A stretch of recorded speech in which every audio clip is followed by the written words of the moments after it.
Wow, you're trying to make me loud. Nobody wants to hear me that loud. All right, roll call, Ms. Clark. Trustee Bertelson? Excused. Trustee Black?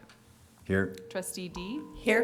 Trustee Lucine? Here. Trustee Moran? Here. Trustee Neal? Here. Trustee Sandy Wilson?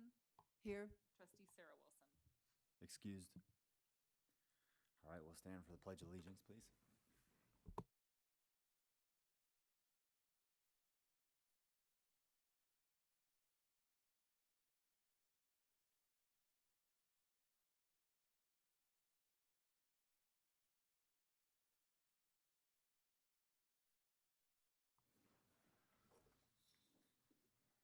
All right, tonight we have special guests, the BHS Jazz Choir. So please come on up.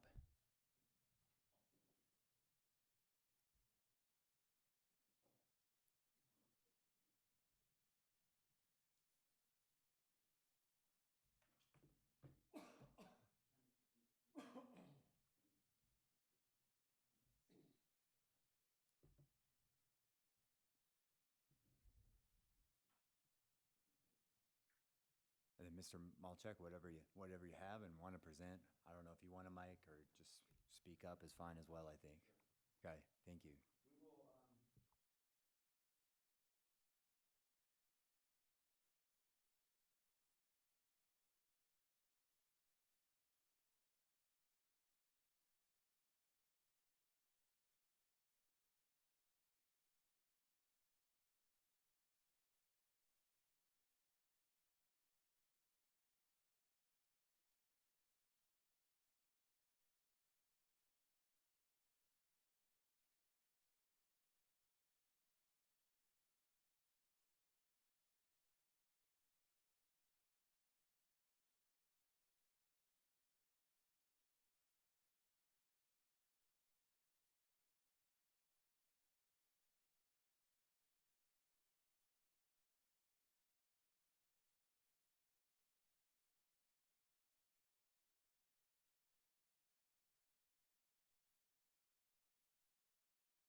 Hey, thank you, Mr.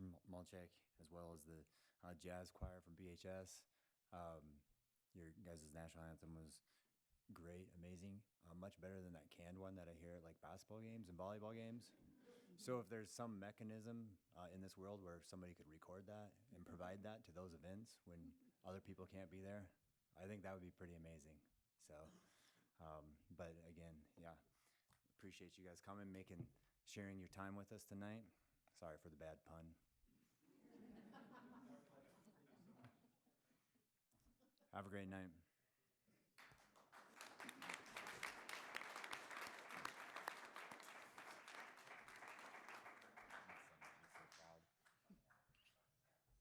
My daughter. Yes.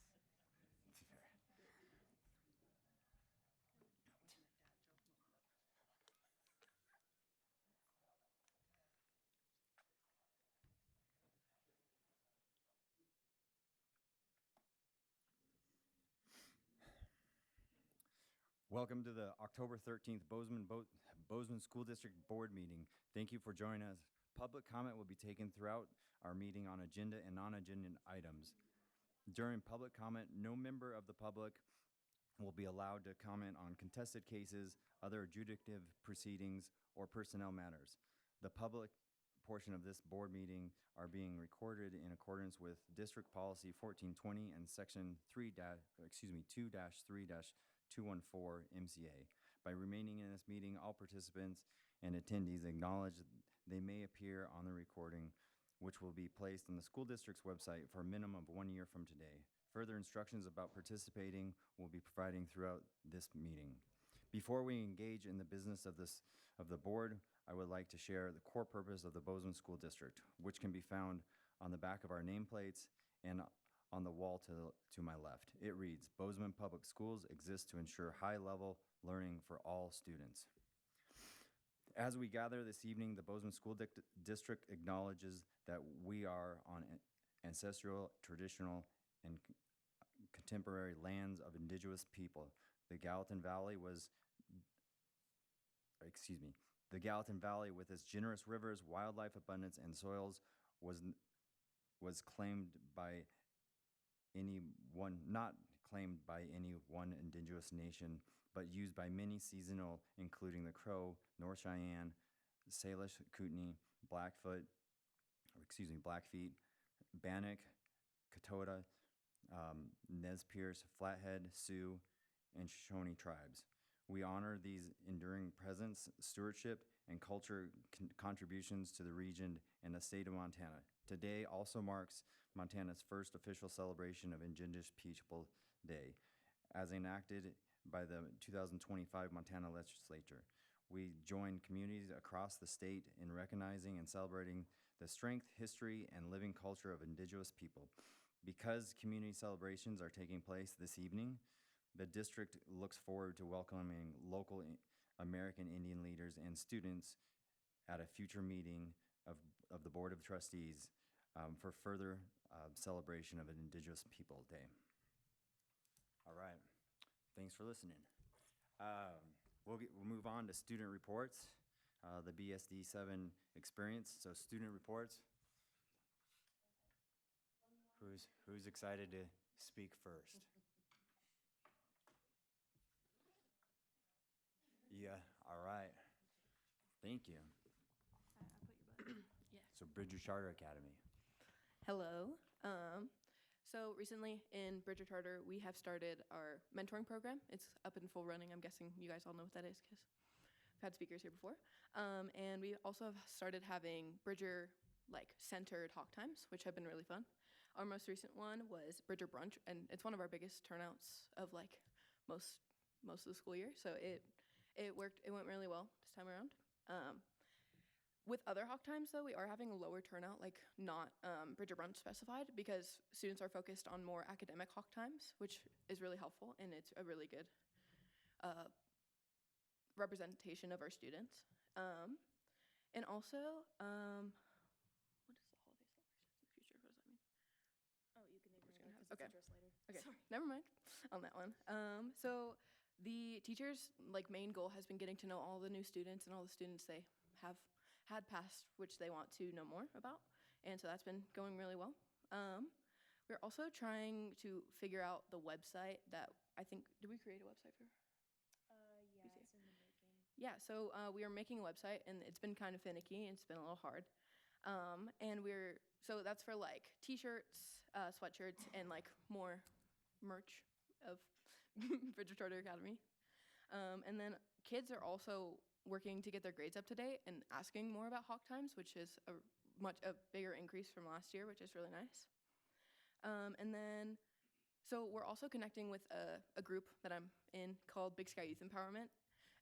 So we've just kind of been getting connected with them again because we've had a lot of presentations from BYP in years past. So we're also working with CAP mentors a lot more than we used to in the past. So because a lot of BCA students, they do have CAP mentors, so like they coincide really hand in hand with each other. And we do, our next holiday celebration that we do have coming up for Bridger is Bridger Thanksgiving. It's going to be on November 25th. It's normally a pretty big event. Yeah, and it's a really fun way that we get to meet everyone. Okay. Whoa, what's going on? Okay, moving on to the student view of everything going on. Bridger classes are working towards wrapping up our first units and projects. I know we're wrapping up several projects in Bridger classes, but with that 6-week kind of grade deadline, we're wrapping things up, which is really nice. There was a handful of Bridger kids at Senior Sunrise, which was really exciting. Just, I think a big part of Bridger that we've been focused on is not just is creating this additional community, but also like kind of helping kids kind of like spread their wings into the BHS world side of things. So it was really nice seeing a handful of Bridger kids at Senior Sunrise. Bridger staff are working to help students find the right path for them. This is something that we've always kind of done, but I've been definitely noticing it a lot more. Just helping kids find the path for their future, whether this involves a future in high school or in college. It's much more centered around like what is best for this individual person. Teachers are introducing seniors to the possibility of their future, much beyond colleges, seeing if colleges even in their future. I've noticed quite a bit of this transition between like with emailing for extensions, learning how to write professional letters, things that are just going to benefit us in the real world, which I am very appreciative for. And yeah, Hawk Times are going great. Everything's just looking up Bridger World. I don't know how to sign. All right, thank you. Who's next? Alrighty, good evening, everybody. My name is Ridge McGovern, and I'm the student body president at Gallatin High. Logan Haynes, I'm the student body vice president. And for the past earlier months in the school, we've been staying super busy with a lot of big events and projects. We've been working hard to make sure everything runs smoothly and keeps our school spirit strong. We hosted a club fair with over 45 different clubs. We had it during lunch, and we had freshmen, sophomores, juniors, and seniors come through, learn about different clubs. We even had new people join student council, come and sit through our meetings just from our club fair. And then during homecoming week, we hosted 11 international students from 11 international teachers, from 10 different countries, and they participated in the club, They shared a lot about their countries and cultures through class presentations in the culture fair, sharing information about their governments, education systems, food, clothing, and so much more. And they also got introduced at our homecoming pep assembly, which is a pretty American tradition, so that was super fun for all of them. They were super amazed by that. And then homecoming week was super busy for student council. We had several fun and engaging spirit days with so many people dressed in theme all days. That Friday, we had a huge pep assembly where we had some games, heard from all of our fall sports teams captains. And we also hosted our first ever car decorating contest. We had sports teams decorate a car, and then during lunch that day, they drove it through the bus lane and kind of threw out candy, like very parade style. And as for the dance, it was statistically the most engaged Gallatin scene. We sold over 1,100 tickets at $20 per ticket. And then last week, we announced our freshman elections for freshman class president, freshman class vice president, and we've already seen quite a few interests with several applications turned in. All right. In the sports world, our volleyball team is still undefeated, continuing to beat Bozeman. Our boys and girls soccer is projected to bring home some hardware at state. Doing well. Football also been doing well. We crushed Bozeman a few weeks back. Cross country has also been doing well, and obviously our golf team, both boys and girls, got third at state, so they did super well too. Today, our Native American Club set up a large teepee outside our school to raise awareness for Indigenous Peoples Day, so that was awesome. They had some activities going on within their club as well, learning activities. And then music-wise, our first orchestra concerts are next week, and our first choir concert is tomorrow. And then our marching band has their first big competition in Wyoming, so super excited for that too. Thank you. All right, thank you guys. Bozeman ladies. All right. First of all, I would like to congratulate you guys in those crosstown games. Good job, Gallatin. Felt a little called out there, but yeah, my name is Taylor Trudgeon. I'm our student body president. I'm Jenna Kiddo, and I'm student body vice president. Yeah, we want to thank you guys for having us. We just saw you recently on Tuesday when you came in to visit Bozeman High. Thanks for coming in, and we'll try to make this short and sweet. We saw that this meeting's quite long, so yeah, we'll get through this. Our school's doing really good. Since we saw you, we had our homecoming, we've had our spirit week, and then we were actually selling walking tacos at some of our football games to help fundraise for our homecoming to make it better for our students.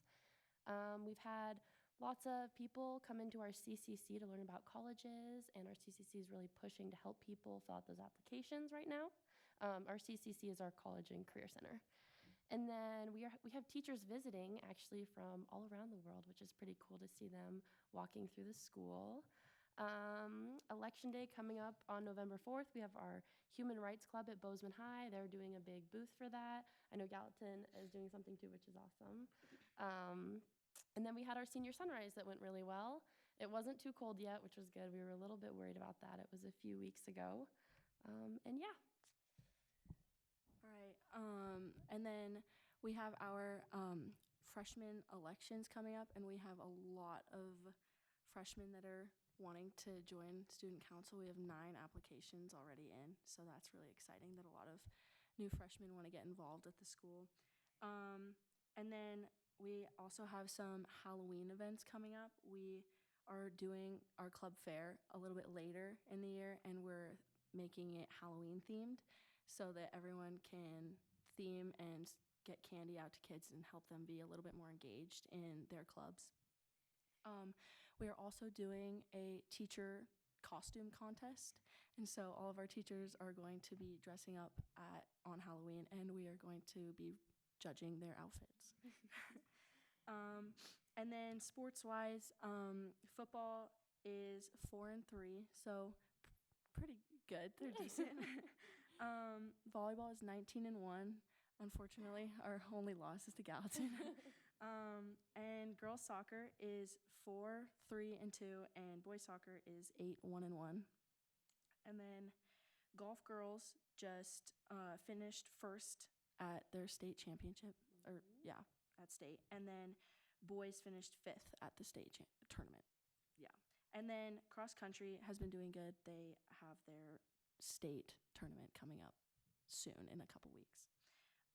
And then for music, we have our first choir concert next Monday. And I'm not entirely sure about orchestra and band, but I think that those ones are coming up also. But yeah. All right, thank you for all your guys' report and time. What if somebody wants to ask a question, Ridge? You're already leaving. You don't want to be involved.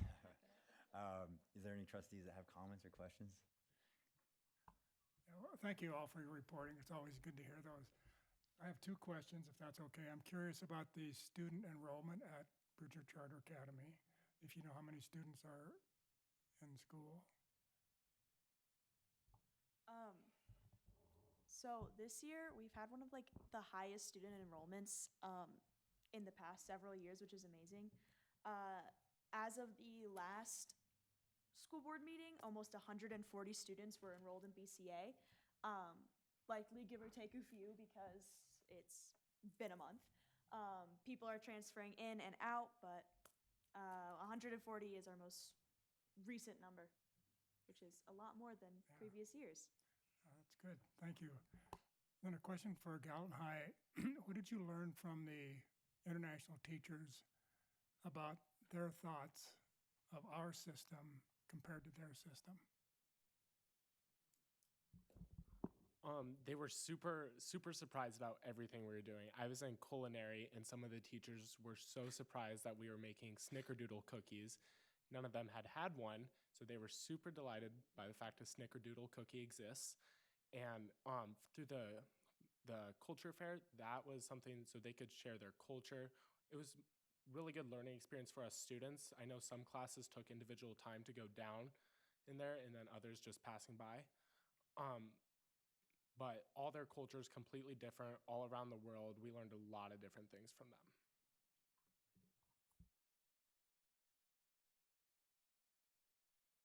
Any other comments or questions for? All right, well, thank you guys for coming tonight. Again, first meeting every month. It's great to see you guys and all the information you guys provide us. So thank you. Have a great night. If you want to stay, you're welcome to, of course. But if you don't, you're more than welcome to go. All right. Have a good night. Yep. Take care. Thank you.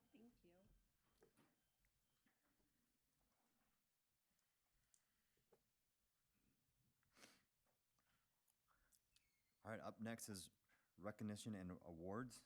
2.2.1, 2025 AA Golf State Championship Team and All-State Individuals. Mr. Ader, welcome. Good evening.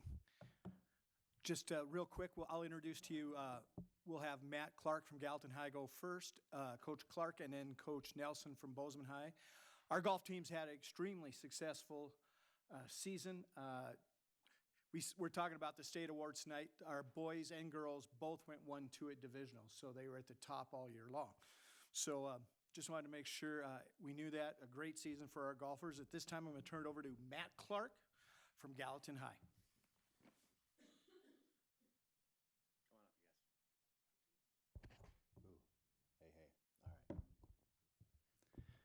Okay.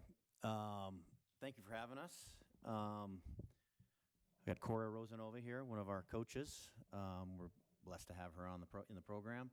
I got Ryan Daly, Kobe Sakery, Benson Lauerman, and Brecken Frederick here. Start with the boys, I guess. We'll tell you a little bit about our season. These three boys are all seniors, one of a very large freshman class 3-4 years ago when they first came in, and I said, man, if you guys keep working hard, great things are going to happen. It kind of came to fruition this year. They've represented the program with high character. They'll be greatly missed. It seemed like halfway through our season this year, we were trending the right way, winning the Billings Invitational, and then finishing second at the Bozeman Invite just 1 week before divisionals. We ended up finishing second to the eventual state champs, Sentinel, and actually tied them on day 2. So we were pretty excited going into divisionals.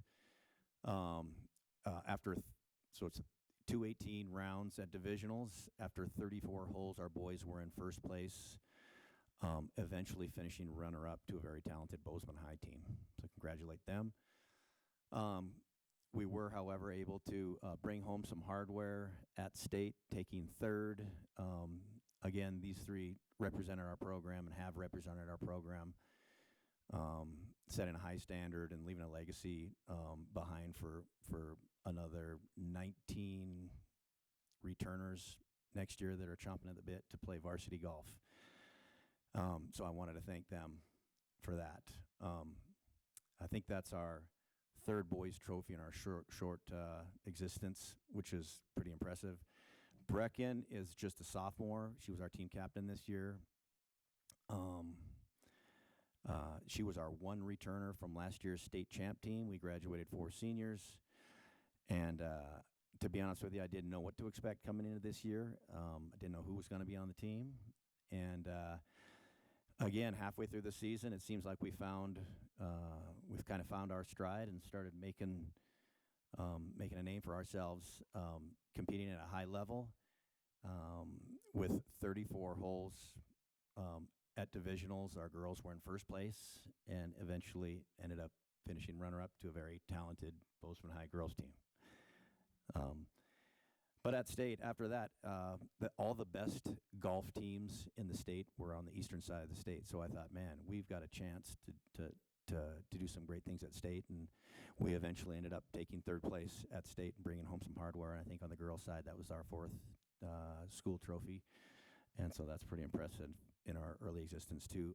Individually, I want to recognize these boys. All three of them are three-time Eastern AA All-Conference participants, and this year they were all state. Brecken, in her second year only, she's an individual state, or she's a team state champ. She is part of a third place team trophy. She was first team All-State this year, and she's a two-time Eastern AA All-Conference golfer. So we're excited about our girls team for next year. We're excited about our boys teams for next year too. And thanks for having us. Thank you, guys.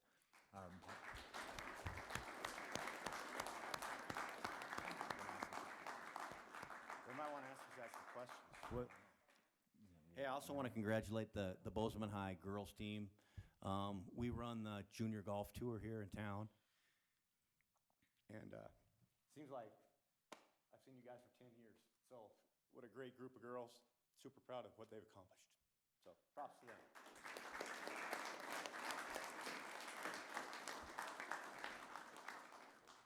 Thank you, Coach Clark, Coach Nelson. And then just as a reminder, when we do, at the end, we'll have a reading, and then all of you guys can come up, spread out. Do remember that these columns are not, you can't see through them. So if you're behind one, we'd prefer to see you. So maybe spread out, or we can move some tables or something like that for you. So it's all yours. All right. Appreciate you guys having us. I'm Coach Ryan Nelson. It's always tough going after Coach Clark, but he does a great job. So just a little bit about, I'll introduce our players here. First off, our one All-State boy this year is Will Benny, a junior. We have Avery Gardner behind me, senior. Kira Connell, senior. Isla Dybert, one of our freshmen. Avery Sorensen, a freshman. And Heidi Huber, one of our other seniors.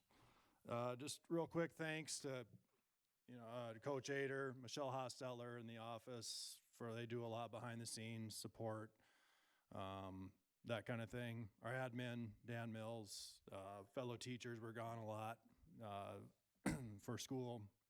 The parents of all these kids who have seemed like they've been with us for a long time, especially the senior girls, done a lot for the program, been very supportive.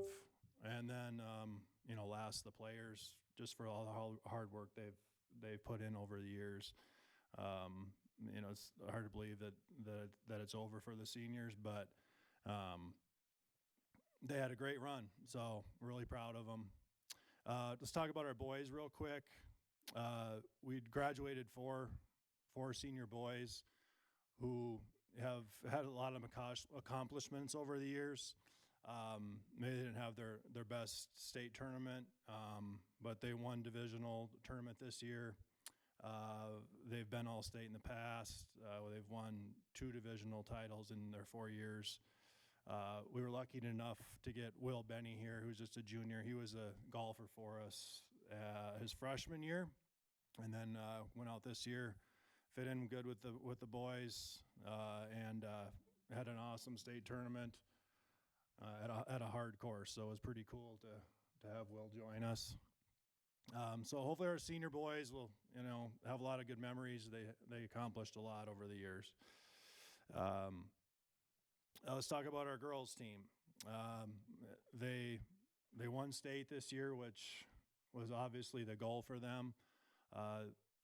They've won a lot of tournaments over the years, won divisionals. They won the Bozeman Invite this year, the Helen Invite. These three seniors have been in the top 5, seems like every week. Kira won three tournaments this year. At state, Heidi came in at 2nd. Kira was 3rd, and Avery tied for 5th. Did I get that right? And without our 2 freshmen here, we wouldn't be standing here. So really lucky that they went out. We were pretty short-handed with girls, so we were lucky to have them. The 3 seniors have played a lot of golf, a lot of varsity golf. They played, like Coach Clark said, in the junior tour for years, and they're just great role models for girls who want to play golf, or just girls who want to accomplish a lot and be a positive influence in the school. They're going to definitely be missed. So I feel like all of them are going to do great things in life, and really proud of them.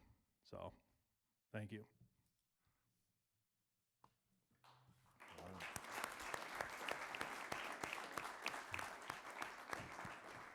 Congratulations. Will, you, just like basketball, you still need to listen. We had instructions at the beginning. You led. I apologize for the girls. Will misled you. If Gallatin can come up, the players from Gallatin, and you guys can share the space right there. Congratulations to all of you and your accomplishments this year. That's great. Appreciate all your efforts. I know I saw a couple of you on Valley View. Will, I saw you grinding a lot out there. Kira, I saw you out there too. Ryan, I know I've seen you playing football a couple of years ago. It was 7-on-7. Yep. So, so are there any other comments from trustees? Greg? Congratulations to all of you. It was really fun to track all your success this year. Coaches, really appreciate you guys, and do a great job for these programs and these kids, and give them the opportunity to achieve their highest levels that they can. And so congratulations to the Hawks and Raptors. All right, without any other comments, Lauren, you got some questions and comments? First of all, congratulations to each of you. This is really amazing, and it sounds like it was really successful state. I want to start by thanking your coaches, Coach Nelson and Coach Clark, not only for what they've done right here, but everything they do in this community to just provide awesome opportunities for our kids that are supportive and uplifting. My kids have also participated in the junior golf tour, so I've kept tabs on a lot of you for a lot of years. And Ryan, being that you're a senior, I think this is the last time I'm going to be able to embarrass you in public. No, I'm not going to embarrass you, but I'm going to tell a quick story, or hopefully I don't embarrass you. I'm going to tell a quick story that, in my mind, encompasses the golf world.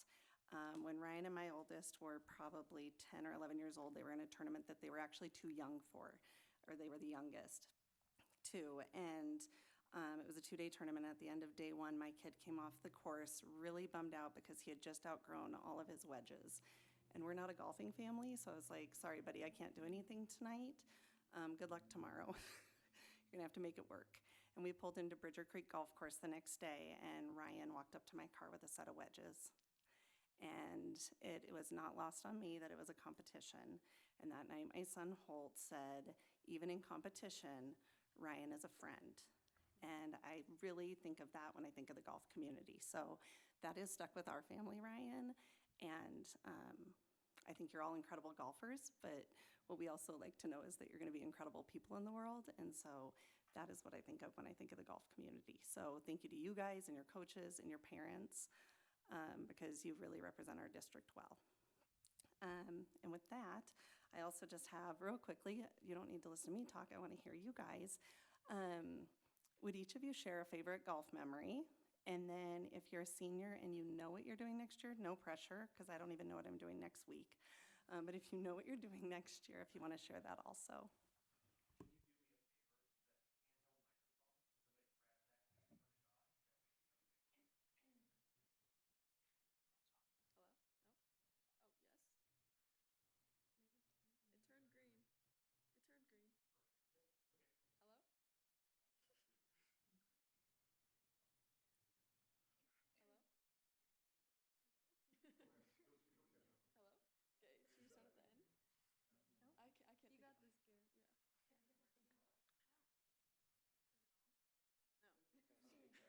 It turned green. It turned green. Hello? Hello? Hello? Okay, should we start at the end? No? I can't. You got this, Garrett. Yeah. No. It turned green. Yeah, I feel like that means good things. Is it working? Really loud. Okay. I think my favorite golf memory, like being on varsity all 4 years, it was really cool to go out with a win and to have the team by my side. It was just like the best ending to my 4 years of golf for sure. My favorite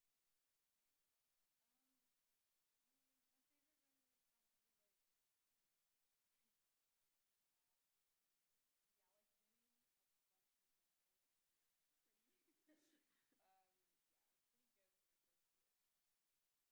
one of my favorite memories is probably just meeting with different people every time and making friends across like different schools throughout the state. So yeah. My favorite memory was walking off of the golf course the second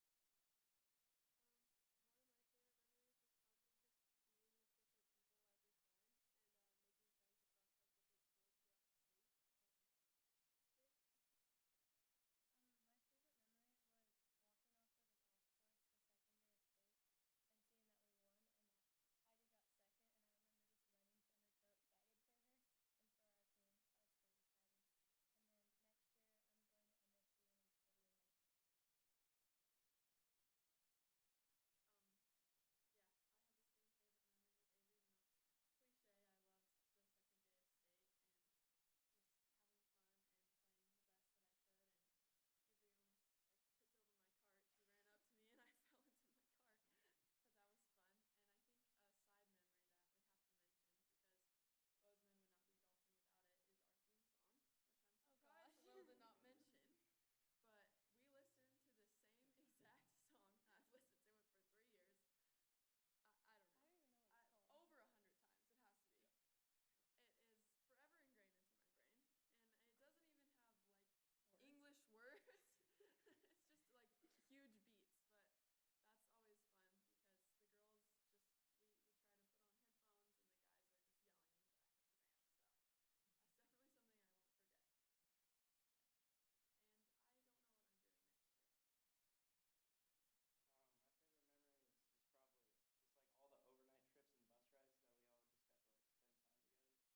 year. I think my favorite memory is playing rounds with some of the Bozeman boys, actually. We had some memorable rounds. I've been friends with a couple of them for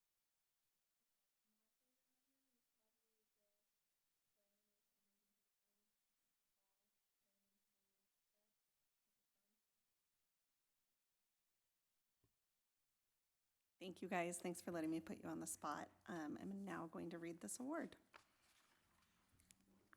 I move that the Board of Trustees adopt the following resolution, whereas the Bozeman High and Gallatin High golf teams participated in the 2025 State AA Golf Tournament in Kalispell, October 2nd. Wasn't it in Butte? Tournament in Butte, October 2nd and 3rd. And whereas the Bozeman High girls took first place, team members include Kira Connell, Isla Dybert, Avery Gardner, Heidi Huber, and Avery Sorensen. And whereas earning all-state honors by finishing in the top 15 were Gallatin High, Ryan Daly tied for 14th, Brecken Frederick 4th, Benson Lauerman 10th, Kobe Sakry tied for 14th, Bozeman High, Will Benny 13th, Kira Connell 3rd, Avery Gardner tied for 5th, Heidi Huber 2nd. Therefore, be it resolved that the Board of Trustees recognize and honor the 2025 Bozeman Girls AA State Championship Golf Team, Kira Connell, Isla Dibert, Avery Gardner, Heidi Huber, and Avery Sorensen. Gallatin High All-State Individuals, Ryan Daly, Brecken Frederick, Benson Lauerman, and Kobe Sakry, and Bozeman High All-State Individuals, Will Benny, Kira Connell, Avery Gardner, and Heidi Huber. Second. Motion made by trustee D, seconded by trustee Sandy Wilson. Any public comment? All those in favor? Motion passes 6-0.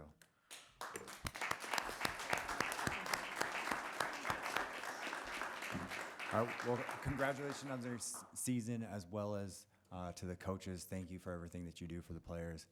For simplicity, since we have one group that we're presenting an award tonight, it's simpler for us, for all you guys, just to come up here. You guys pick a side. Lauren has some awards to hand you, and then we'll just take a quick picture.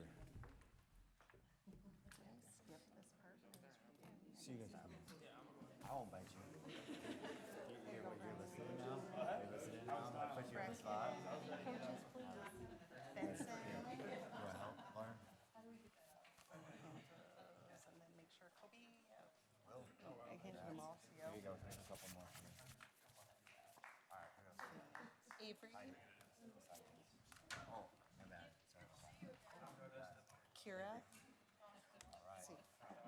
Kira and Isla. So if you guys want to turn around here, you might have to squat down because we're not a very tall group. Apparently so. Apparently so. It's his autograph, I'm you not mean. sure. I don't know. Yeah. It's Yeah. worth a lot.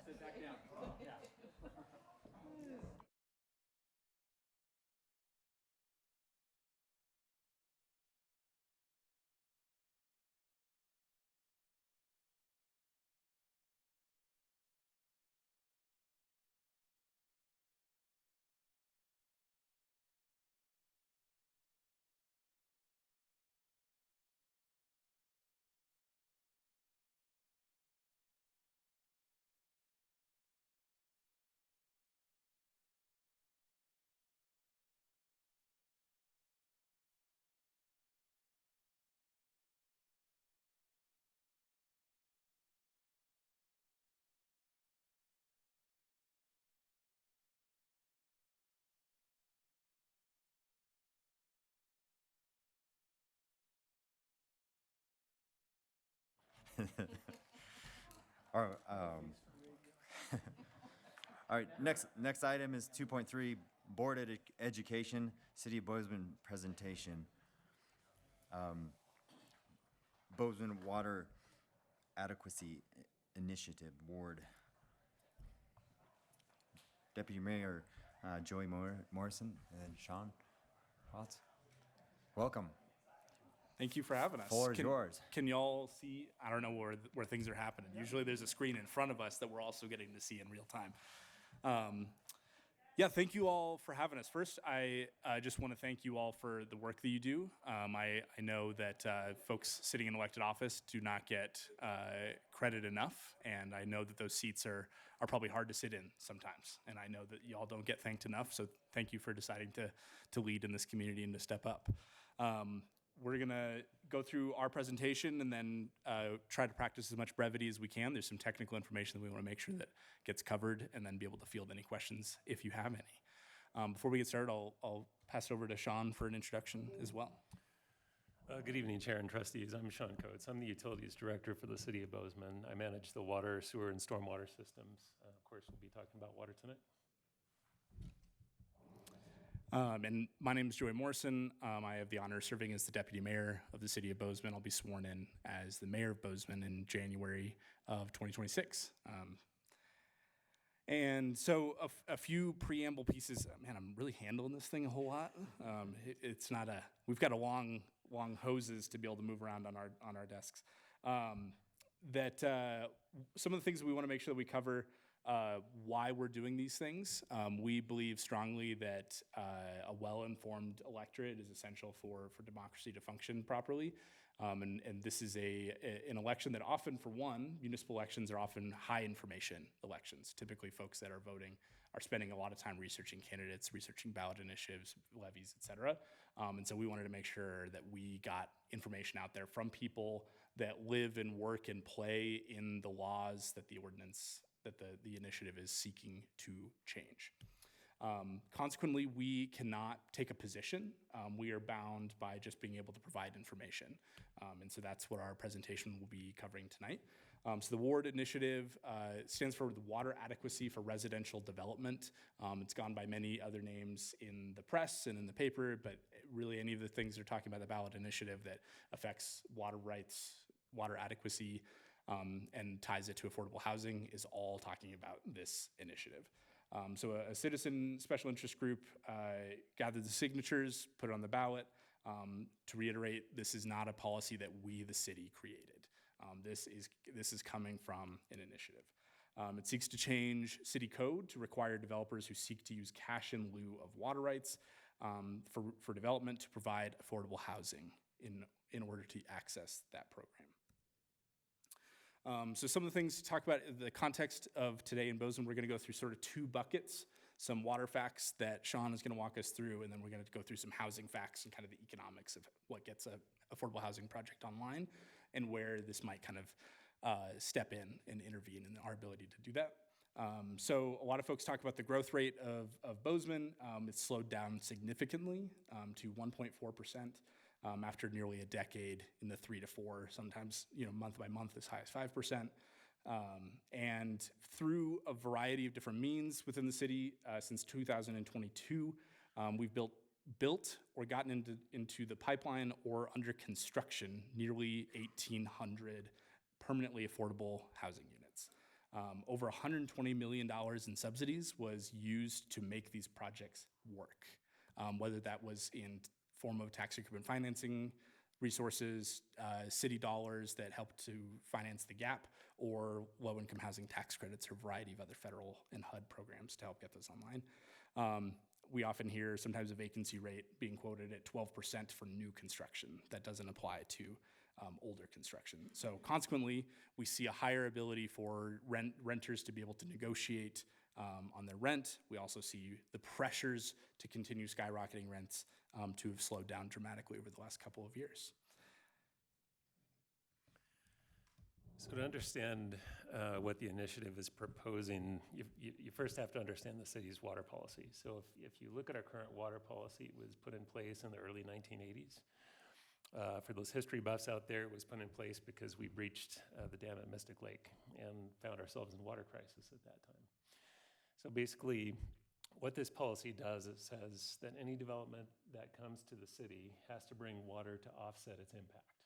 Okay, so it can do that in a combination of 1 to 3 ways. The first thing they can do is start by reducing the demand side of the equation, doing water conservation practices to bring the water demand down for that development project.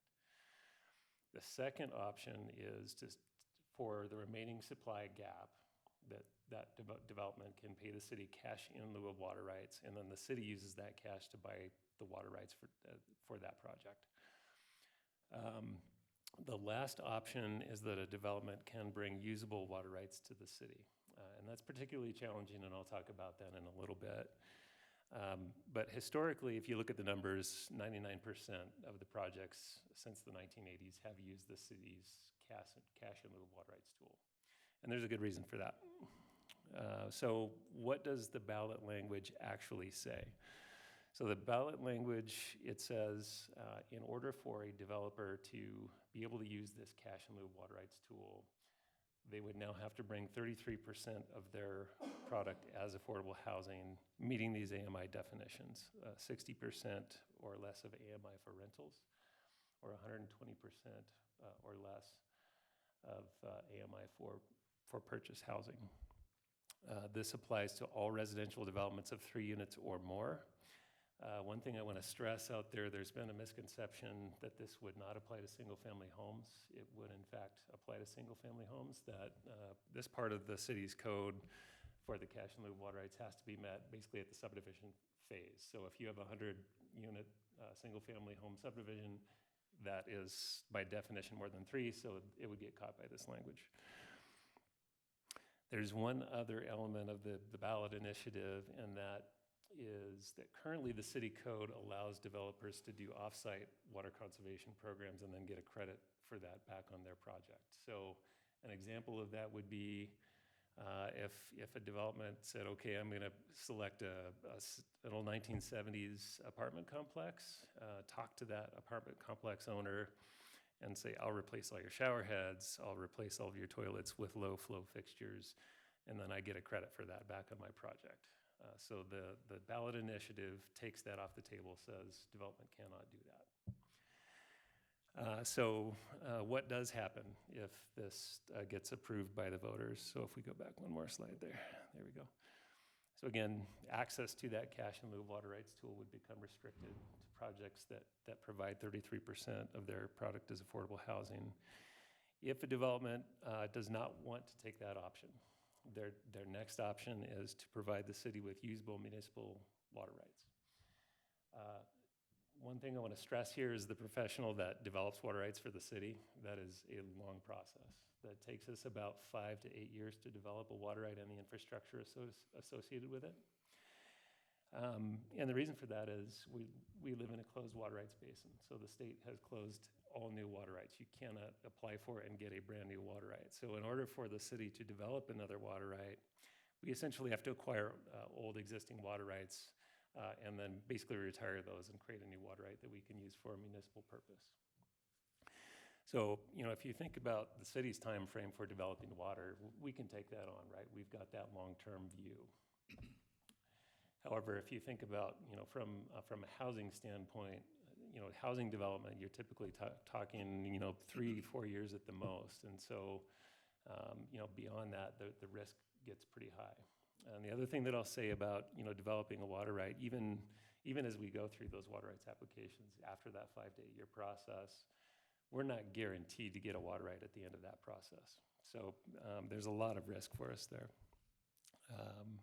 So a few water facts. We get about 40% of our water supply out of the highlight drainage. That includes the creek and the reservoir.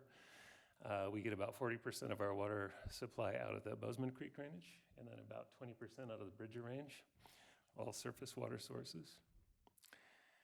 A few facts. Bozeman is not at risk of running out of water. I know that's been discussion in the community. One of the things that we have to do is, with our engineering department, is whenever a project comes through the door, we have to put our engineer stamp on it that says we have the water to supply this project. So to give you a snapshot in time, currently, we summed up all of our 2024 demands for water, and we look at water supply on an annual basis. Last year, we used 43% of our water supply in a normal water year. Now, because our water supply is surface water, it is drought prone. So if we were in a heavy drought condition, a 1 in 50 year drought condition, and we applied that same 2024 demand to that condition, we would have used about 60% of our supply. So that's a fairly conservative number there. So it gives you a sense that, we've got some room to grow with that current supply.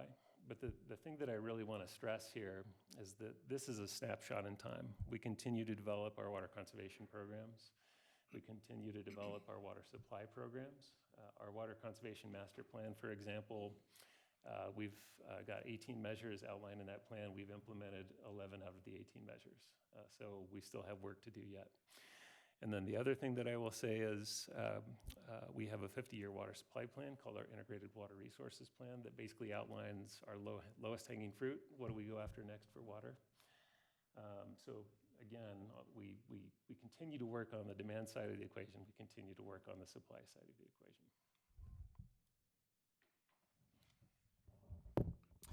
Okay, so to talk about some pieces about affordable housing, I think it's important to also just kind of zoom out back to how and why the city even feels a charge to try to get affordable housing off the ground. The commission has decided now for several iterations of the Bozeman City Commission, really probably back to 2018, 2019, where we started to really aggressively think about how do we get permanently affordable, deed-restricted housing online in our community to meet the need, as we're watching as we hemorrhage young families that decide this isn't a place that's worth putting down roots, as we lose businesses that say, I can't retain talent, as we see university enrollment bring students here and then they leave us because they can't find a place to afford in this community. We consequently have an affordable housing ordinance that basically uses the two levers that we have at our disposal to try to get permanently affordable housing online. One is either a height bonus or sometimes called a density bonus that says, hey, if you can get an additional story of height that's not normally allowed in that zoning district, but you get it if you will say 50% of every unit in that building will be deed restricted for 50 years or 30 years. Or the other lever, so that's one lever, a little bit of height. The other lever is parking, to relax some of the parking expectations. Those are two of the tools that basically we're saying, hey, developer, if you want to build something, we want something out of it. We, the public, want some sort of good provided to us. And they are taking the risk of saying, I will lock in half of the units, or 5%, depending on which incentives they're using, but likely locking in half of the units for the next half century, where they're gonna say, this is locked in at this price point. And so those are the types of tools that we have to kind of play in to get affordable housing online.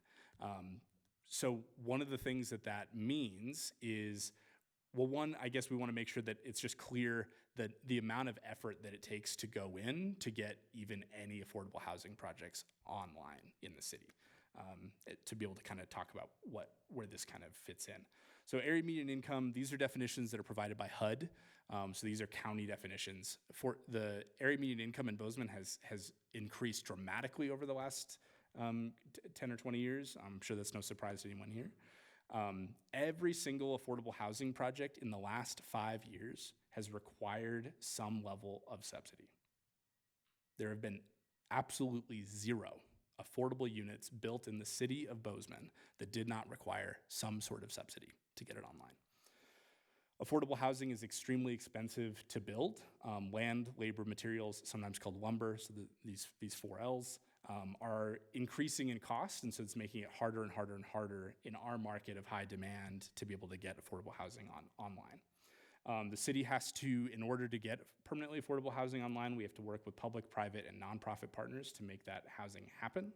And the policies that we have, because that's the expectation of a high-functioning city, that we base our decisions and our analysis in data that can tell, hey, with some reasonable level of certainty, is this going to work or will it not work? When we have worked with an organization for our affordable housing ordinance called EPS, or Economic Planning Systems, we're going to show a slide that they gave us here in a minute. When we were first crafting the affordable housing ordinance, they found at that time only 5% of the units of a project could be deemed to be permanently affordable for it to pencil out, for it to be a project that a developer could build. And at the end of the day, if our goal is to get affordable housing built, we could create a pie in the sky, say 100% of the units have to be affordable, but nobody builds anything. 100% of zero is still zero. And so that's, these are the levers that we have at our disposal to try to get housing online. So Economic Planning Systems, as I was talking about, we ask them to basically give us a snapshot of what do they think, based in data and market pro formas, what would be feasible under Ward. And they found that virtually no developments would be financially feasible. And actually, I think a few points to note. So the slide on the left is a 30-unit single-family house development, similar to kind of how Sean was describing, a large subdivision being subdivided into single-family lots. Those would be profitable. They would still pencil out under baseline conditions. They would not pencil out under the 33% requirement that Ward is proposing. Multifamily, notably, it loses money even today under no Ward. So virtually the only affordable housing multifamily projects that have been able to come online in the last few years have been because the land was purchased a long time ago. And that was the value of the land instead of buying it at today's market. So that is a snapshot of what looking at today's market would be able to make feasible. And so pieces just to try to lift up that when we see additional constraints, we know that this is likely, actually, I'm skipping ahead to a slide we have here in a few minutes. So I'm gonna kick it back over to Sean for a few more pieces about water. So just to highlight one final item here on the water system, if you look at Bozeman's water use, we use 114 gallons per person per day. And that's a result of a lot of good work in our water conservation program. We contacted other larger cities across Montana, and the average per capita use was 163 across Montana. Other comparable cities that also have water conservation programs, if you look at Boulder, Denver, and Bend, they're ranging from 133 to 157 gallons per person per day.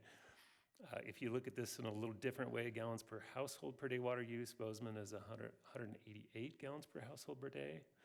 National average is 254, and other arid western states is 314. So it gives you a sense that we've done a heck of a good job with our water conservation program. And basically what we have is 5 FTEs that staff that program full-time. So we started that investment back in 2013, and we've got down to these numbers. But one thing that I really want to highlight here, you know, now that you understand the economics behind the initiative, there's been a narrative of the proponents of the initiative that the initiative will bring further water conservation. And I would argue, based on the economics, it actually does the opposite. So basically, if the economics say it doesn't pencil to construct in Bozeman, the demand does not stop at the city limits, right? It has to still go somewhere. So it's going to go to the county.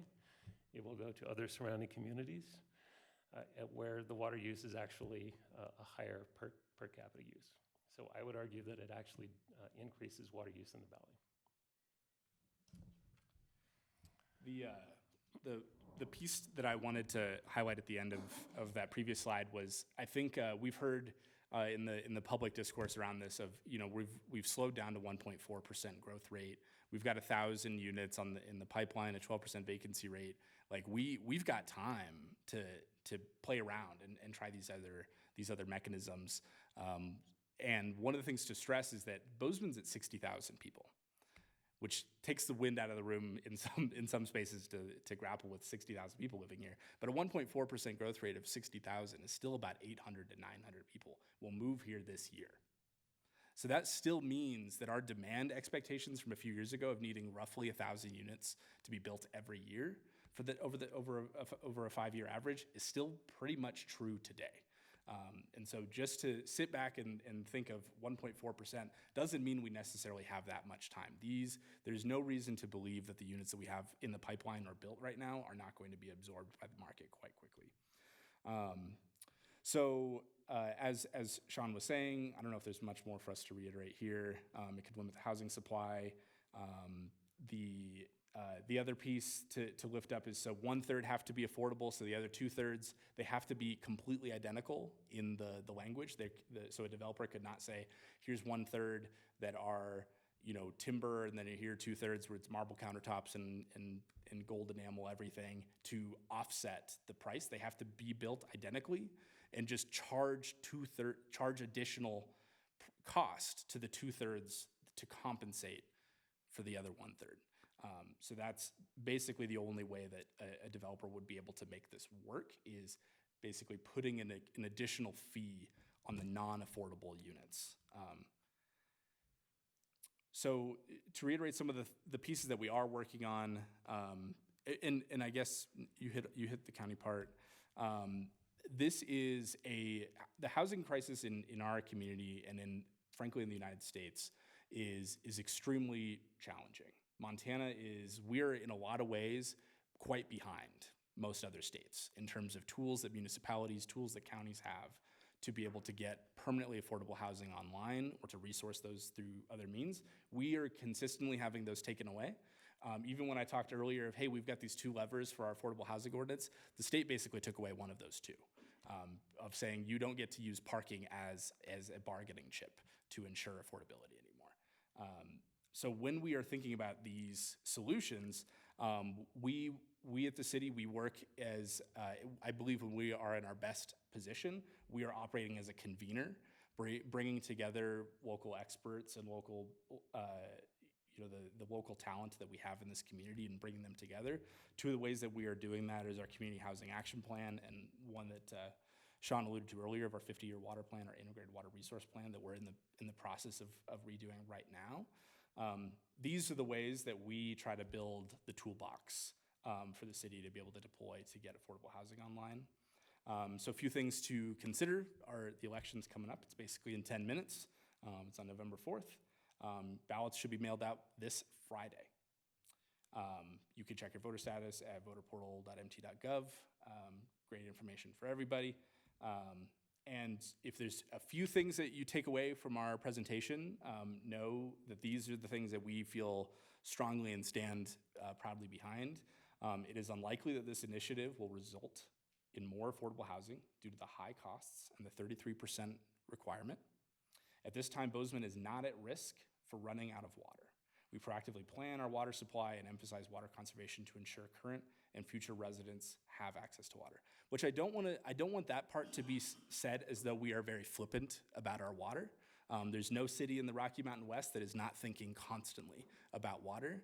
And that amount of thinking is what led us to say we need 5 full-time employees thinking, strategizing, and planning for how we maintain our water supply and where it goes.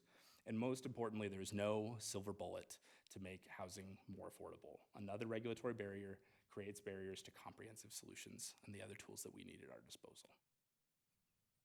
So that's all we got. All right, well, thank you guys for your time and all the information. Trustees, questions or comments? Gary. Yeah, thank you very much for the presentation.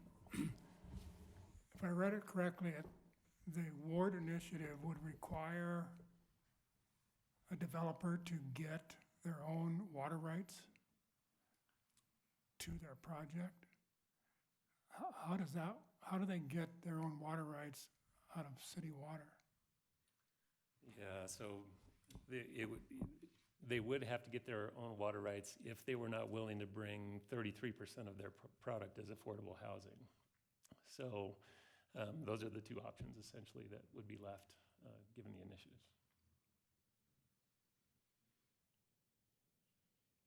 And yeah, just to, as Sean was explaining, 5 to 8 years to get a water right between willing parties. I want to give Sean a water right, and we still have to go through a very long process to be able to transfer that water right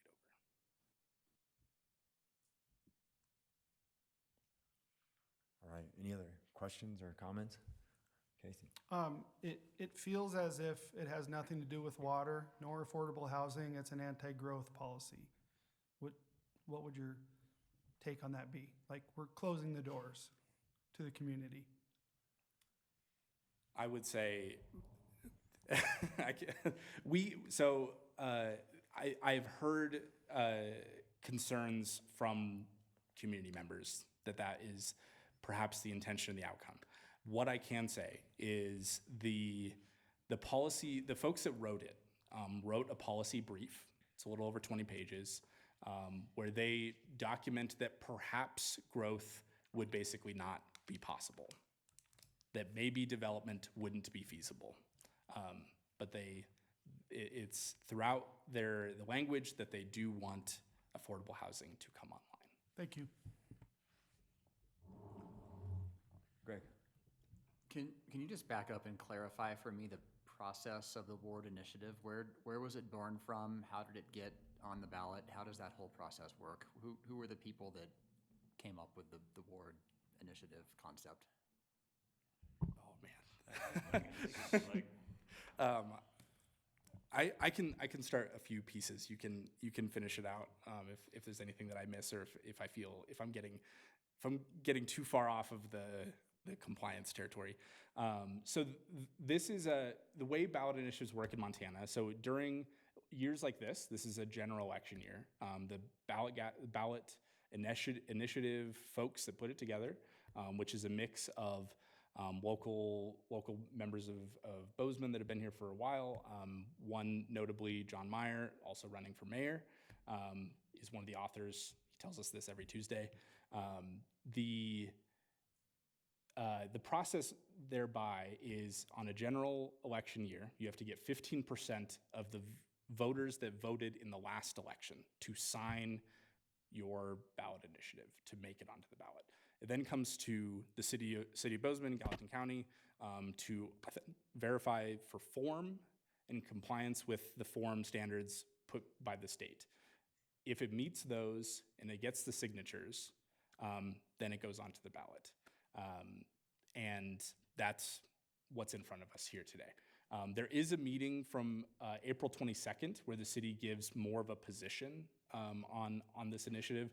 That was done at a time when it was not officially a ballot initiative. And so it was not consequently something that was going in front of the voters at that time.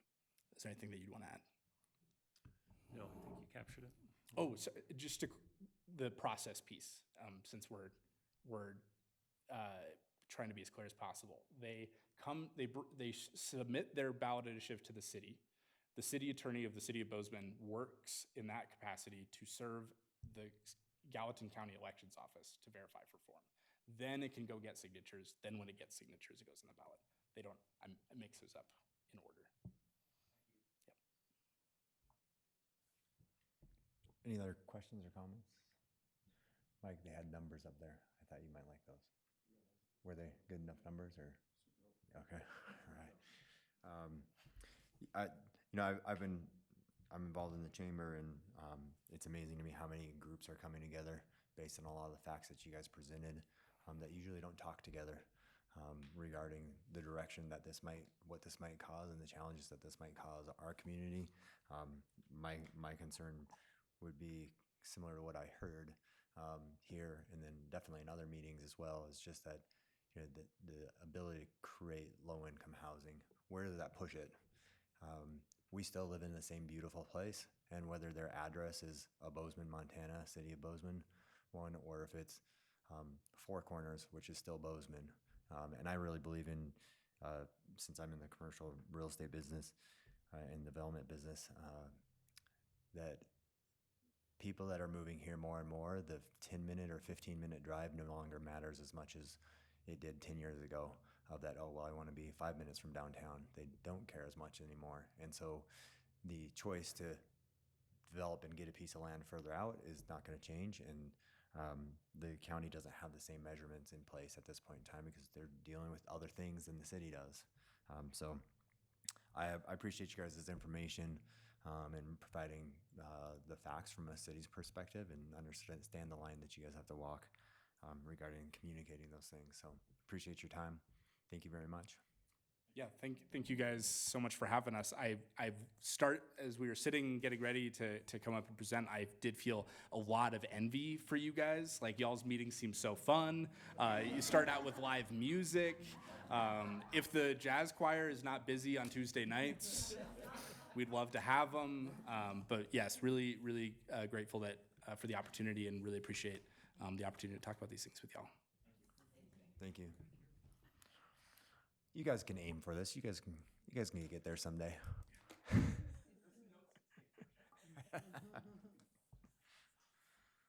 Listen to Douglas. He's been here.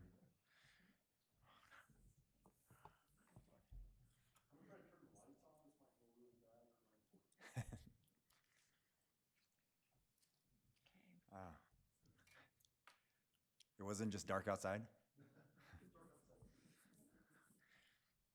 All right, action items, consent. I'd entertain a motion. Sandy, sorry.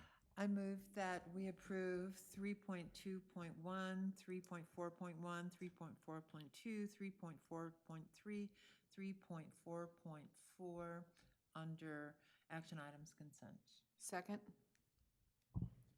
All right, motion made by Trustee Sandy Wilson and seconded by Trustee Moran. Any public comment? All those in favor? Motion passes 6-0.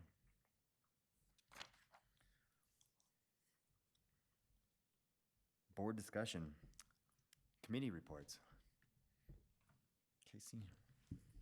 Thanks, Chair Black. No official committee of the board had convened in the last month, but I did want to draw attention to Bozeman Reads Community Coalition, which I think will turn into a standing board committee, and Trustee Moran was able to attend that. It was held at the new marketplace, HRDC marketplace upstairs from the food bank, and really encouraging that we had a large gathering of the right community partners who are focused on finding where our students, to-be kindergarten students, are prior to them walking into kindergarten classrooms. Where do those families live, the students that have lagging literacy skills, and how do we best meet their needs? So it was the first of what I think is going to be a lot of coordinated effort, and it was very nice to be in that room and know that we have someone full-time in Megan Roth focused on this. All the other organizations in the room, it's one of the many things that they're trying to juggle, and so Megan Roth is the backbone to that community literacy program and has great partners. Trustee Moran, anything you want to add? But it was a good first start. No, I think it was just impressive to be in the room with so many people who care about early literacy.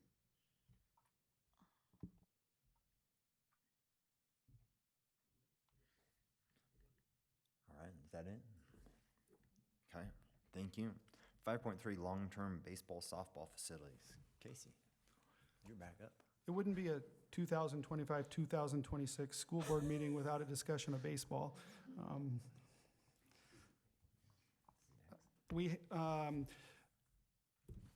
Since our last meeting, we convened the Long-Range Facility Planning Committee to talk about both the Title IX implications for softball and baseball facilities, but really focused on what is the long-term solution. We had a variety of solutions that we were looking at. We were able to get cost proposals on most, if not all of them, and then also heard from some community members. And so what's linked in there a ways down the agenda is a community baseball complex that is going to master site planning at the city of Bozeman with a private developer who would like, basically would like the district to contribute to and have that be the long-term home for high school baseball and potential softball in the community. So it's multiple. The master plan has multiple full-size baseball fields and then many youth-size fields, parking, indoor facility, all of the pieces, about a $40 million project, initially asking for a $1.5 million investment from the school district for a long-term access similar to the swimming pool access is what we were talking about at that facility. Interesting, very compelling, and caused the committee to unanimously put pause on making a formal recommendation to this board until we see what happens with that process. At which point, after we see that go through the master site plan and have further discussions with the developer around timelines, the LRFP will come back together and make a formal recommendation to the board about long-term facilities for baseball, softball. So at this time, we are still, per your action at the last meeting, full steam ahead on the short-term lease of Heroes Park and advertising, hiring coaches, uniforms, all the things that need to happen to prop up high school baseball for this spring, spring of '26. And we're just on pause currently waiting to see this new development, what happens there before making a long-term facilities recommendation. Any questions or comments from trustees? Gary? Thanks, Casey, for that. I'm curious, is there a time limit on working with the Heroes Park? Use that facility? Like how short-term is short-term or long-term? Yeah. I think Heroes Park has a desire for us to invest in their facility. We're already looking towards a one-year agreement there. We'll build that agreement that allows for multiple years if both boards approve that. I think in terms of like technically 2039 is when that lease between Gallatin County and the American Legion Board is up. We have heard from the county that they do not want to be in the baseball business long term. And so there is some worry about the long-term longevity of that facility. All the more reason to look at these other long-term solutions. Lauren? I just have a quick clarification at the end of number 5. It says launching baseball in spring 2025. Should we change that to 2026?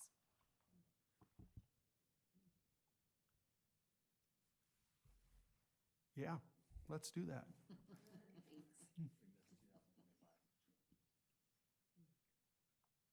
Done. Magic. All right, any other comments or questions? I would just add, being on a long-range facilities plan group, it was kind of, this option came forward, and it feels like, well, one, it's somebody who's very passionate, which probably needs to be on this project, and felt like this can't be really very true. So, because it would be an amazing opportunity for the school district, is what I think we all felt and walked away with. They have a very tight, they're very motivated based on what they communicated. I think they were talking about 6 to 8 weeks of like knowing like how close they would be to, and when they'd be start moving dirt, which seems very ironic. The city people didn't want to stay, but seems like a very quick turnaround and that sort of thing. But I know that the city managers in that meeting and heard it, and so so it seems like it makes a lot of things. It would be a very, very interesting and very positive situation, and there might be other ways instead of a contribution that maybe that could be managed, which I think might be worked on. So. Chair Black, can I throw in just a note about the funding, because that will be a challenge that the board should be aware of. We're way early in this process, so I don't want to by any means throw cold water on it or anything like that, but realize that the district doesn't have currently $1.5 million sitting around that we can just issue to someone in exchange for a right to use. We do have building reserve funds that we could use to construct a facility, but if we use building reserve funds, that project has to be on district-owned property.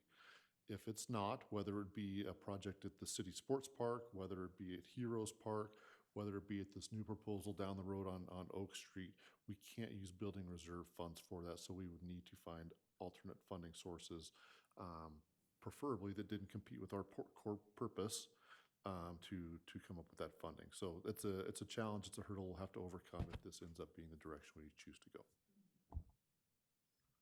And Mike, to that point, I think if in item 5 in here where it says 5-part recommendation, if we click that link, you'll see many of the recommendations that were presented, and then where the funds would potentially, what categories the funds would come from. So if you want to learn a little bit more as a trustee, if you haven't looked at that, that's a good spot to go to look at and see what funds apply that Mike was referring to in what situations. So, might have already done it. If not, you might want some homework. I don't know.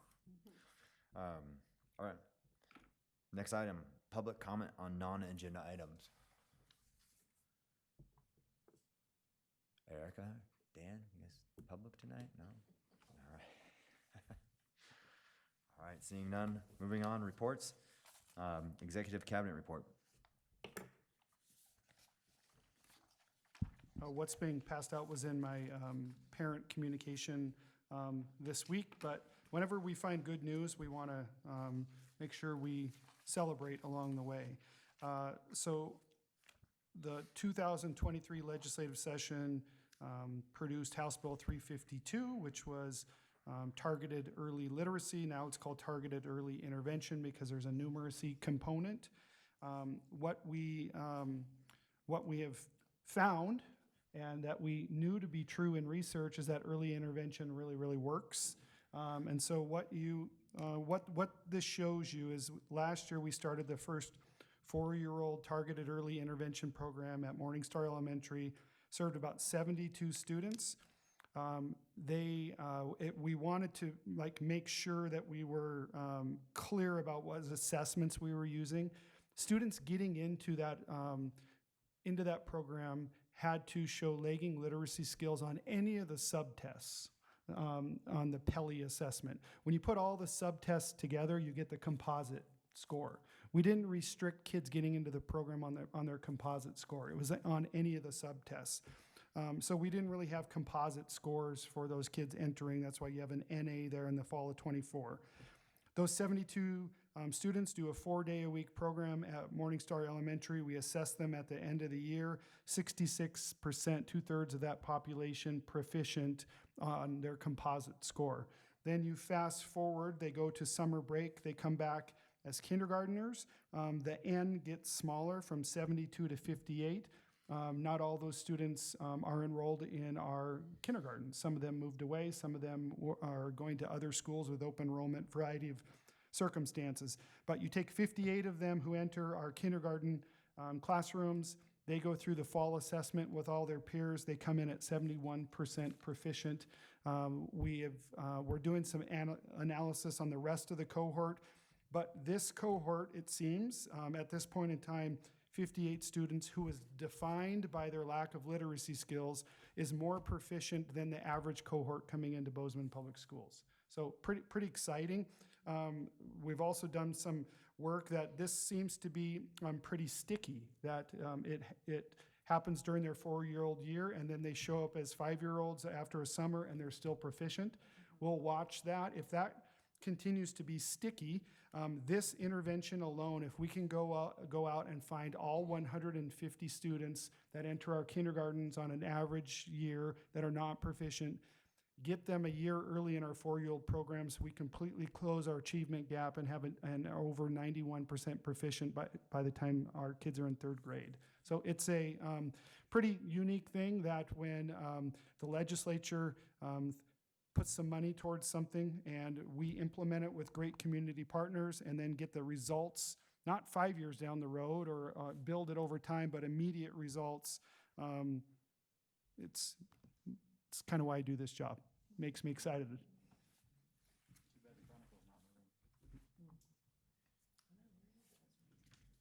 Any questions on that? Comments? Mike? You have a Just report? You have a report? Just a quick report update. School Funding Interim Commission meets tomorrow and Wednesday in Helena. NCEE will be leading the conversation again, reporting back on the feedback that they've gotten from the road shows they have. Those road shows will be wrapping up at MCEL and at the Teachers Conference this week. So feel free to share any public comments you want, and then those of you that are going to MCEL, be present for that conversation also. Thank you, Mike. Since you didn't have any numbers and Casey did, I'm just going to go back to his. Casey, I think this is no, that's all right.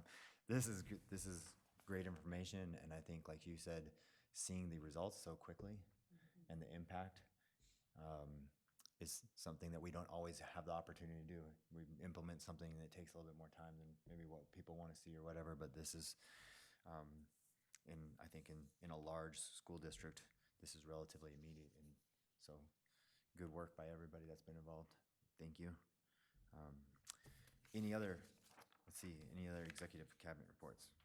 Yeah, so just wanted to update the board. We have our fall benchmarking as Superintendent Bertram said, Acadience in the elementary for English language arts, reading. We have Ames Web, which is new, and it's 2nd grade through 8th grade for math, and then 6-8 for reading as well. So that's a new benchmark. And then, as we mentioned before, we have our language screener in kindergarten. So we are hearing just a little bit of rumblings. Mars and I were able to meet with Eric, the union president, today, and just a little bit of there's a lot of assessment going on. Now we know that 2 of these are new, and so we're not sure what the time is going to look like when we get into the groove of doing them over and over again. But so just something that we're keeping an eye on, because then those close, and then today the state assessment opens for 3 through 8. So a lot of feeling like there's just a lot of assessing going on at the very beginning of the school year. So again, we'll keep an eye on that and collect feedback on that piece of it. The other thing to have to report on is Chad Berg, our director of special education, is walking a group through the RTI build group and looking at developing a new model for identifying students for special ed. Right now, We use the, oh my gosh, I'm drawing a blank, the discrepancy model. Discrepancy, yep. Discrepancy model. And we're working at moving to using RTI, response to intervention model, for that. And there's a lot of components. He's had 2 meetings so far this year. The first one that covered low academic achievement and defining what is low academic achievement. And then also define insufficient response to intervention. How do we measure that? Because those are 2 huge components that if you shift to this, you have to have a very strong system to be able to show a student is, 1, low academic, and then also they're not responding to the interventions that we're providing them. The most recent meeting, talking about those interventions, is talking about really digging into what are research or evidence-based interventions, making sure that we have those available. And what are a lot of discussion in that meeting was around what's the actual effect size. A lot of interventions will say, we've researched this, it shows this, but there's not a lot of effect size. You know, they're not moving the needle a lot for kids. And so how do we start to look at that? And there was some discussion in the room during that from teachers, from intervention teachers, special education teachers, is there a need for the district to develop a list of those high impactful intervention tools that we can say, schools, this is what we want to point you to. So a lot of really good work with that RTI build group, and a lot of good excitement around it. I'll just add to what Mike was talking about just now and say that Mike and I are also meeting with our respective middle school and high school principals, talking about where they're at with their staff well-being goals. All right, thank you. Any other reports? All right, moving on. 7.2, trustee reports, requests, calendars, future agenda. Sandy. Well, I had the honor of visiting the BHS-GHS, their beginning of the year guiding coalition. And I stayed for about an hour. And they started it out by asking all the teachers in the room who what teacher was most influential on them. And it was so cool to listen to the wide variety of teachers and high school or elementary or whatever that, and they shared a lot of how they impacted their learning and their future. The topic of the morning, at least, I didn't stay for to hear it all, but it was about Hawk Time and what's prime time. And I have to say over and over again how that room is so safe to be able to say, from whatever department they're working in, here are our challenges and here are our thoughts. And it's really incredible that they have gotten to this point. And I felt at that time, I didn't hear where it actually ended up going, but I felt at that time, boy, if we're talking about Hawk Time, prime time this year, we're doing pretty well with all the changes that we've been dealing with. You know, they've been going through at the high school. So it was upbeat. They were excited to see each other, getting both schools together. That's kind of an example of one Bozeman, but I think they split off after that first meeting, was my take on that. So. Thank you. Melissa. I visited Longfellow 2 weeks ago for about 3 hours and observed 6 different classrooms. One of the 4th grade classrooms was actually working on a map exercise in partner work, and they were given a word that related to Montana, and then they had to find a city that started with every letter in that word. And it was fun to see the partner work, and the teacher was happy that I was there because she said it was one of her favorite lessons to teach. Students were also working on Square One art. I went to Longfellow's fun run in the rain. I also attended Morningstar's fun run last week. And then at Sacagawea, I attended their staff meeting. Ashley wanted me to attend their staff meeting before I start observing their classrooms. And this was my second staff meeting to attend at SAC. I went to one of the levy presentations last spring at SAC. And I liked how Ashley started her meetings with celebrations. And they probably talked about 3 to 5 celebrations. And to see the excitement in the room with these, and it was there last spring when I was there, and in the fall. The excitement was amazing. And then the staff, someone from the staff emailed all the teachers and told them to bring in some form of flexible seating into their meeting. And Ashley and Holly did not know that was happening. And so you had teachers dragging in bean bags, camping chairs. It was pretty funny. I mean, they were shocked. It was fun to see. And then they talked about their panorama survey. I left halfway through, but it was interesting to see Ashley show the results and talk openly about the results. And, you know, you fill out these surveys and sometimes you think, do people actually read a survey? And so I think it showed the teachers that we are reading them and looking into them and working on their thoughts that they brought up. Thank you. All right, well, thank you for trustees for going out and reporting back what you're doing, because I know we've done that a lot over the years, but maybe not reported back, so I appreciate it and bring it into the public and having those communications. So thank you for your extra time, a few minutes at the end of the meeting. So without anything else, Gary. Yeah, just to follow up, I was at Emily Dickinson twice last week. Met with the kindergarten PLC group, which was very informative. My plan is to meet with every grade band PLC as soon as I can. They did have comments about the test assessment stuff, and then I was asked to attend the staff meeting on Wednesday to explain the school funding interim commission to the staff. So I did that. And I was just a thought, as you all know, my mind is focused on our system of education. And I was what struck me last Tuesday when we were at Bozeman High was when the students were introducing themselves and explaining all the stuff they do, clubs, leadership, and stuff like that. It was just very impressive that I think participation in those activities is influential in helping people develop leadership skills and communication, and so it's very good to see. All right. Last call. All right. Motion to adjourn the meeting or adjourn the meeting.